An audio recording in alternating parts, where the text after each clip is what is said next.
So, do any of you remember those Mickey Mouse cartoons from the 1930s? The ones that were just put out on DVD a few years ago? Well, I hear there is one that was unreleased to even the most avid classic Disney fans. According to sources, it's something special. It's just a continuous loop of Mickey Mouse walking past 6 buildings that goes on for 2 or 3 minutes before fading out.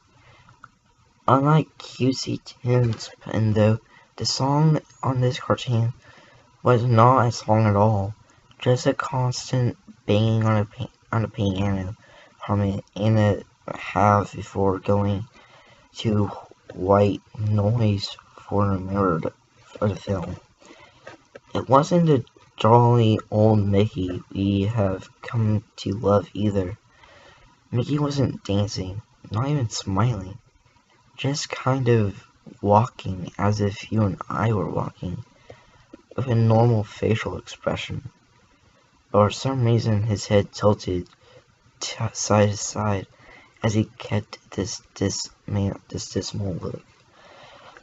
Up until a year or two ago, everyone believed that after it cut to black, and that was it.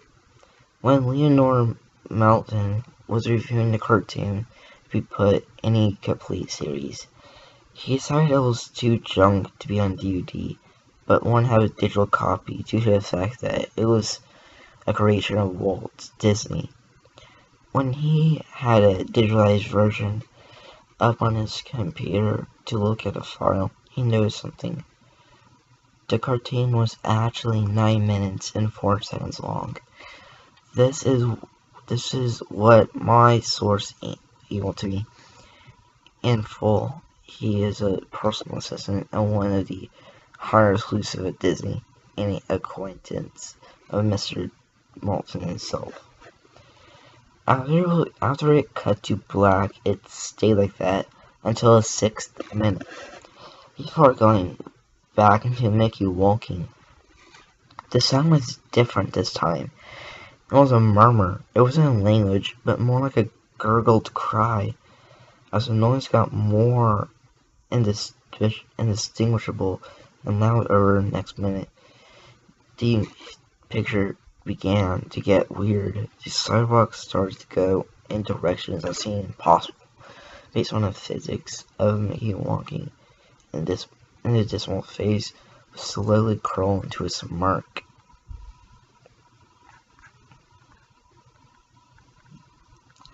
On the 7th minute, the murmur turned into a blood-curdling scream, the kind of scream painful to hear, and the picture was getting more obscure. Colors were having that turn of impossible at the time. Mickey's face began to fall apart, his eyes rolling at the bottom of his chin, like 2 marbles in a fishbowl, and his curled smile was pointing upward on the left side of his face.